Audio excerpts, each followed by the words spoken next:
Hello. Hi, everybody, and welcome to Going with the Flow. We have a Special guest today for our first episode in September, because today is National Food Bank Day.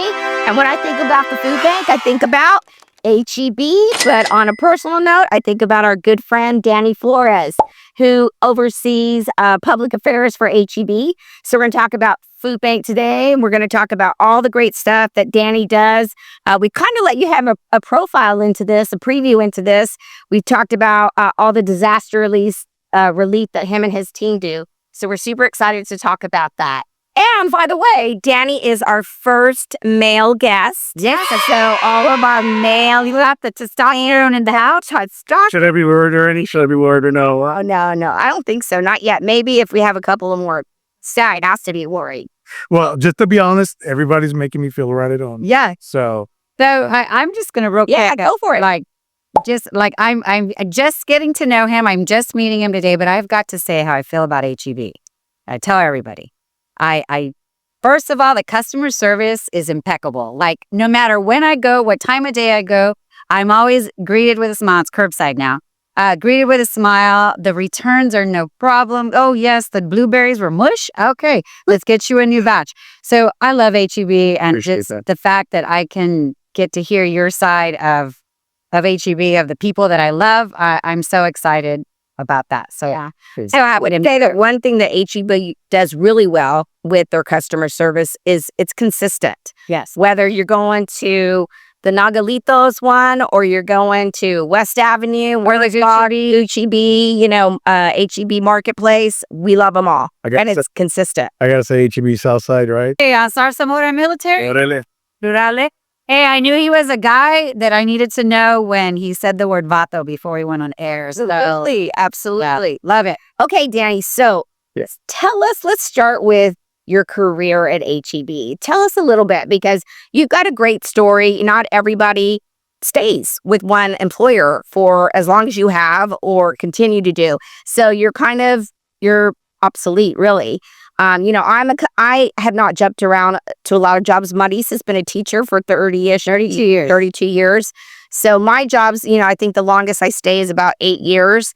But tell us, because I love your story so much. So I think it kind of goes back to familia, right? Like what my dad told me is, like, back in the day, you stick to one job, hey, they're going to take care of you, you take care of them, that type of thing. So yeah, when getting out of high school, I did the whole SAC thing like I was talking about, but I had a family early. Right. Had my kids early. So it was either, go to school. I wanted to go to dental school. But Interesting. my career as a band player back in the 80s was very short-lived. We did the Taco Land thing, back in the day. What was the name of the band? Hellhounds. Hellhound. Yeah. We're going to talk more about that. Yeah. I would like a vintage Hellhounds shirt. Yeah. That Eddie was a great graphic designer. Wow. Okay. Yeah. So, but did that and played with a great group of guys, but really had to focus in on paying the mortgage, right? For sure. I started my career back in '95 with the company. Started out as an order selector in the frozen food. So yeah, picking up those orders, that ice cream and all the the barbacoa that they would get. And Did you get the taste test? You know what? We would have to, just Man, I would like that job. I being the stuff that I do now, I do get to taste it a little. Then you moved on. And what other areas did you do at HEB? I worked in transportation for the most part. I drove the first mobile kitchen that we had back in '98. Continued to do that. Worked great with a great mentor, Eddie Garcia, who started the food banking program for the company. And it really just kind of took me on under his wing. And, hey, really kind of coaching me through a lot of things. The next thing I know, I have the responsibility for our feast of sharing dinners, which back then it was a lesser number of dinners in November and December. Yeah. And 13 communities. Now we're doing 27 communities where we feed 350,000 folks in November, December. But really kind of had the opportunity to take a look at what we're doing. How can we make it better? And then we incorporated the food banking program into that. And then, of course, disaster relief kind of just walked into it. HEB has been a huge supporter of community for such a long time. Yet, 1905. Yeah. I mean, the food bank is so important to our community. And we talk a lot about food insecurity and in our communities, right? And everything is so expensive. No disrespect to HEB. This is on us, our growing families. But every time I go to the grocery store and I'm a loyal HEBer, it's a lot, and I'm like, dang, man. And so I worry about our seniors. I worry about my grandchildren and our children. Like, if this is how much it is now, how much is it going to be later? I clearly the pandemic had a lot to do with that, But I have a question. So you were talking about your mobile kitchen with HEB that y'all started. So did you have y'all's before the food bank? Because the food bank has their mobile mercado, and it's not necessarily meals, but it's like the veggies and the nutrition and stuff. So I'm sure HEB kind of inspired that because, that's such a hot commodity in the community. You people see the food bank, mobile mercado, and boom, they just pull over. Yeah, and that's kind of geared in a different way. Uh-huh. The kitchens were geared, in the beginning back in, I'm going to say 87, 88 with our first 2 dinners in Laredo and in Corpus Uh-huh. To feed in the community free of charge. Everybody, you come in for a Thanksgiving and then a Christmas dinner.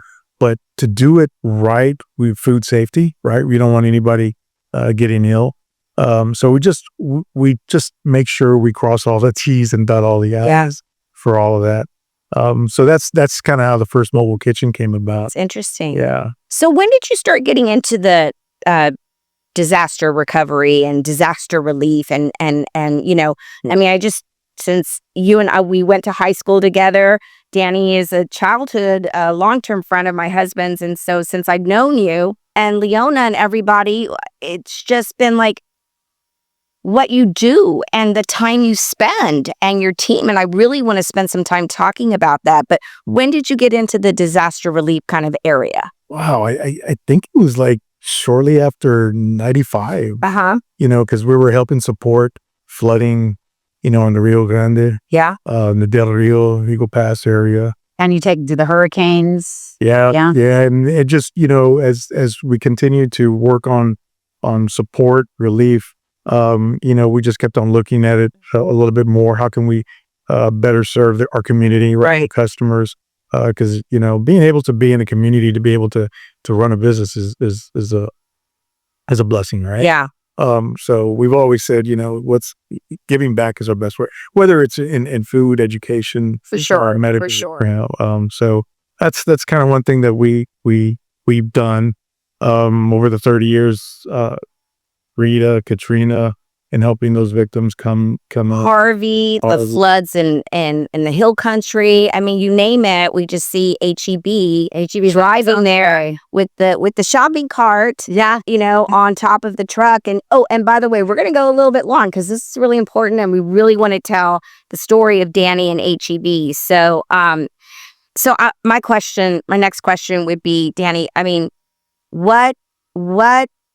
What moves you? Like, what rocks you to your core? Like, when you go and you do these, relief things, it's like you're seeing people just devastated. They've lost their home or they've lost family members or like what You're seeing this firsthand, right? When you go out and to the first site. responders, right? Or helping the first responders as well. Yeah, it's humbling. Yeah. Oh my God. Did your team get training for that to see all of that? Because it's trauma. No, I think we have gone through a number of events to be able to kind of prepare us for what's next. And again, by providing water, ice, the things that we do, food, because that's what's really needed with the towers and the power out and stuff like that. But you never, in this world, we just never know what's going to happen. It could take a death in the family. It could take a divorce. We don't know, right? So in disaster situations, they're just uprooted. Everybody's uprooted and playing at a different level. So, what really drives is just being able to see a lot of folks come back and just tell us, myself, the team, just, hey, thank you. We really appreciate the hot meal, and that's, I think me, if knowing in that situation, you know, with so much going on, just the basic necessities of being able to give a meal to somebody in their family. Life. Yeah. Living, right? Yeah. And I think, we do that right. Yeah. And you probably see all of the appreciation in their face and their family. Maybe this way, Trisha. Hey, me too. They got For sure. And like today, she have a hot mics here. But I can only imagine like seeing the faces and just, being able to give back to the community like that. And it's your job. Like, how amazing is that? Like, you get the best of both worlds there. It is. Yeah. It is. I'm blessed. Yeah, absolutely. Danny, how does it sort of work for you and your team? I mean, y'all clearly make the decision to go out into the community that's experiencing some hardship, and you want to go out there. I mean, your team y'all are on call 24/7, and you go out there and you're like, hey, Leona's Danny's wife. I'll be back in 2 weeks or 3 weeks. I mean, like, how does it kind of work with you guys? Because to me, it's like HEB is going to go, your life's going to change in so many different ways that you want and didn't expect. Right. So what kind of happens with that? We just monitor situations, reddish situations, again, we got to make sure that first safety is top priority, right, for our partners and our families too. Yeah. But based on what's coming, then we just really kind of try to anticipate what's the best way that we can approach it. Not every situation is the same. There has not been one situation that is identical. The only thing that is identical is that, the work that's involved from the first responders. Yeah. And them having to make those hard decisions. So we're just there to be able to kind of be a sounding board at times too. Because it's always good. And I'm not going too much into it, but the number of conversations that we've had with people, just one-offs. Right. And just, just having a bottle of water and just kind of like dumping everything on you. Just shooting the breeze, right? And just saying, how can I help? Or just listening, like you said, being a sounding board. That's huge. Yeah. And those conversations are very private, of course, because, they're gone through some stuff. Yeah. But at the end of the day, the continuation of them having to see tomorrow, it's what really has to happen, because if we leave, we do our thing, they have to continue. Right. You go back to your life, and their life is still where you left it, for who knows how long. And I think about the most recent, the floods, and it's slowly kind of dissipated from the news, but that is still real for them. Oh, yeah. And and so just hearing your stories, about it. It is. They took years to Right. recover. Yeah. But lessons learned. When you see the HEB trucks, going to the areas, it's the best feeling in the world. Boy, there. But at the same token, it's serious. It is. It's that serious that you're seeing the HEB go there. So that's for us, that maybe can or can't do something we can give monetarily, the GoFundMe accounts and what have you. I mean, that's our way of giving back, but you guys are truly hands-on. Yeah. So thank you. Thank you. And I always say, when I leave Texas and I go to what seems to be another part of the planet, Las Vegas. yes, like California, New York, I'm like, son of a beep, like, where's the HEB when I need it? I don't want to go to Ralph's. I don't want to go to Kroger. I don't want to go to CVS. I want my HEB. So thank you. Oh, you're welcome. My daughter tells me that she lives in South Carolina. I think she probably ordered, I don't know how many packages of tortillas. Oh, I know. I don't know how many friends I know that have family, up east, and I'm like, hey, what are you doing? Oh, I'm at HEB buying my tortillas, my refried beans, getting exactly, everything in package. Fishing. Stop it right there. We can't ship that, but yes.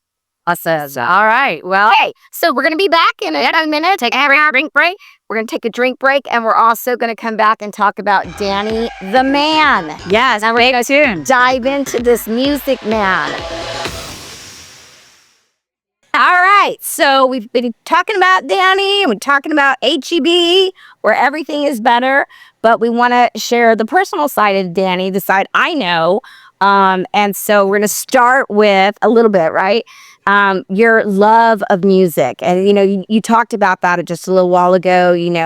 You thought, graduating high school, going to SAC, hey, right? I'm going to make it as a rock and roller. Yes. But so tell us, how you got your love of music and what you've done, because you still play and you still show up every now and then at like La Tuna and do things. So it's been a while. What kind of music, first of all?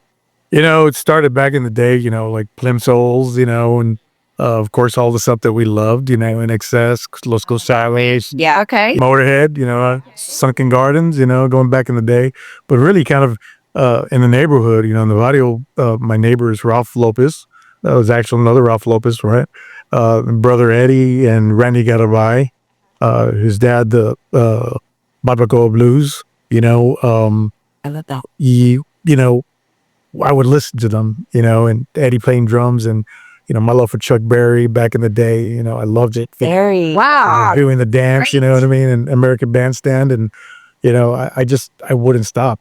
And so, my parents were very like, I ain't going to waste them money on that. Right. Right. Old school. So I would go with my neighbors, and they would teach me. And so, after the years in high school, a lot of people don't know, like after high school, the school dances were cool, but I was actually at the Strip on St. Mary's, going to Wackies back in the days, So, but, Bringing it. Huey's? oh yeah. But, I loved to start playing back then with the Hellhounds, probably a little bit too early, young at my age, because I still was, after a football game, I'd still like, yeah, it's cool, man. But I get in my truck and then I'd head out and meet the guy at Los Padrinos or something like that. What did you play? Like Nothing back then. It was just back then. So I started playing drums, and then the opportunity came with the Hellhounds with the guys next door to play bass. Right. And so that's what I was playing with them. And then Randy took off with a guy named James McMurtry, who's still very local in the Austin area. And he did his thing. And we came back. And plus, work took over at that point in my life. Of course. Wow. That is far out. And responsibility, right? Yeah. I mean, there were one kid, then came another kid, and yes. Yeah. But you have great kids. I appreciate that. Yes, you do. All right. You hear that, kids? So this is your like kind of solid brand. Oh man, that's awesome. Awesome. But yeah, and still play around with some other folks, with David, and we do a lot of blues. I love blues. Did you like some hole in the walls, or where do you? Went? We started up again, and we kind of started doing like a little backyard parties. Okay. For them, but then it was very hard with my job. It's unpredictable sometimes, It is. right? We don't know that a flood's going to happen and it's just the whole Texas state is going to change, right, overnight. And so not being able to keep those commitments, right, even though that's your passion and you love your boys and your music, duty calls. Duty calls. So Yeah.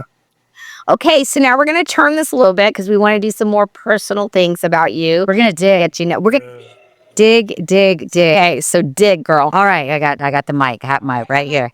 All right, so we talked a little bit before we started recording, but what's a fun fact or moment that most people don't know About Danny Flores. Danny Flores. Going with the load with the Fulo. We got Danny. all the floaters in the house. That's love you. I presented in the Dallas-Fort Worth area with Oprah. Oprah. Yeah. You're gonna get a dishwasher, and you're gonna get She got a watch. I bought a watch. Yeah, there was a box, and it was a watch. I was like, "What's this?" I was like, "Oh wow!" I thought it was like, "This isn't for me, right? This is for somebody else." But no, people at the tables got gifts. That's cool. Yeah, it was cool. It was cool. So no, she had done an event for one of the agencies there in Dallas-Fort Worth area, and her story was so compelling that I told somebody from the staff, I was like, "Hey, we want to donate 4 trailer loads of cereal to the organization. And I just remember they're like, you need to tell this to her on stage. And I was like, no. And so next thing I know, I'm up there and On stage with Oprah? yeah, on stage with Oprah. And I see. Wow, I would have been so nervous, so anxious, sweating. Yeah, I would. My hands always sweat when I get a little anxious. shingles of sweat. I'm telling you, I sweated through that suit, man, just in telling her. But and I got the hug from her and stuff like that. But I'm so jelly. Oh, man. That's pretty good. so there's also one other one. So cool. So I had the opportunity to play with Los Lobos. How far is heaven? The Los Lobos, La Banda. Most lonely. That's Los Lobos. Bless America. Okay. Dang it. And you San Angelo, right? They're from Texas, But yeah, I got This, but I knew that. Okay. Man. Laredo. Hey, edit that. No. So you played in Laredo with?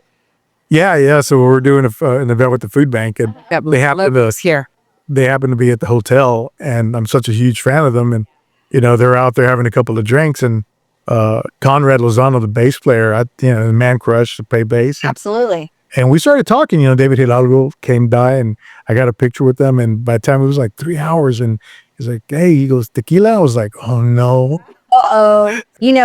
I got in when I started dating Ralph, Los Lobos, and they played with the Mavericks, who love the Mavericks. So I just love that genre of music. And I do think about you, and Ralph introduced me to that. And of course, Bear, too. Oh yeah. Our good friend Bear. So that's awesome. So we got like a little rock going to feed your soul and a little Oprah. Everybody can use a little Oprah. Oh, okay. All right, what else you got for Danny? Okay, so I'm trying to get to know him because he's going to be my friend. Bambi. Yeah. If you could have dinner with any 3 people, dead or alive, who would they be? Oh, one, I have to say, I got to go back for me. You're right. My jefito, my dad. Oh, yeah, absolutely. Absolutely. Me too. That would be both of us. Yeah. We're all in the same club, same membership, but we all lost our fathers. Yeah, So it's tough. it is. God, who would I like to? I still think like Danny Trejo, somebody like that. Gosh, I love Danny Trejo. He's always the bad guy. Yes. Machete. Yeah. Best movies. Yeah. Al Pacino, some other friend. Pacino. I love him. Yeah. I'll pick the people that do things the hardest for some reason. I don't know what's going to happen. He's You like the rugged look people, Yeah, Al Pacino is pretty amazing. Absolutely. Yeah, I'd like to be in Scarface and kind of be behind the scenes in that one. Man, oh, Don't call me baby. I'm not your baby. All right, I have one more. Okay. Where do you find your inspiration? Oh,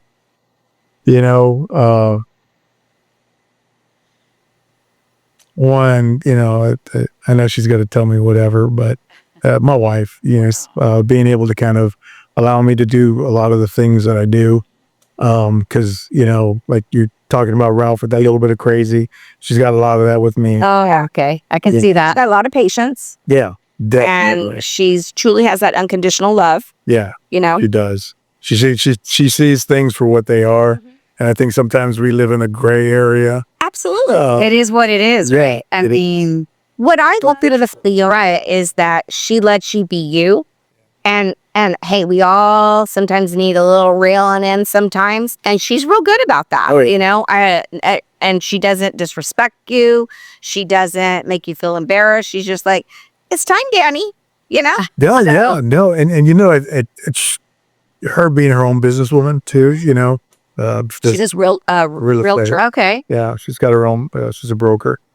People first. Leona. Leona. love. But, she's just on it so much, and she really grounds me. But, I have to be a better husband. I think because I need to be that person that needs to be there for her, and again, I'm probably saying a little bit too much for me, but Hey, the first step to being a better husband is admitting that you need to be a better husband. So hats off to you. Yeah. appreciate that. She's probably going to go back to this at some point. Yeah, We can edit it. I get it, Danny. I mean, you're like we talked about your life, your career takes you away from your family. Yeah, it does. And it's more than a career. It's a passion. It's a calling. And so she, I don't like to use the word allows, but she allows you to embrace that and do it. Yeah. And so I get it. And you know what? When it's time for Danny to slow things down and pass the torch on, Yeah. I know that you will have a lot of making up to do to There you go. Leo. Yes. A lot of barbecue. Yep, a lot of barbecue. And that's one thing that we should ask. But on the other side. Danny's a great barbecue griller. All right. And so, question for you. Yes, ma'am. If you're not grilling, where do you like to go for barbecue? Oh my God. I know. That's Hard, right? Because you go a lot of places. I See you checking in and all. Lax. I mean, Yeah. there's Cooper's when I'm down in West Texas. You know, God, they're all. You know, I'm sure. Yeah, and you get to taste the different types of barbecues based on wherever the state is, and in places in the states. So. Yeah, I still love the backyard. To me, the backyard thing is always where it's at. Cold beer and Familiar. family. Yeah, Family. that's what it is. Coming together, and I think that's kind of the same way I look at work too. Yeah. When we bring all these folks together in November, December, it's forget everything. And yeah, we all got problems. But sometimes we got to put the noise away. On the side and think about what's in front of us, and that's. We got to be a little selfish once in a while, Absolutely. Yeah. All right. Well, speaking of what's in front of us, what's Oregon's race? Hey, I have a question. Yes. Do you hire retired teachers? Do you have a job? I mean, I love HEB. I could work there forever. Supposed to retire, and then she came back. Hey, I can do education. I mean, You got 30 years in the teaching. That's like, bonito. I mean, oh no, gosh. I got 30 years too. Yeah.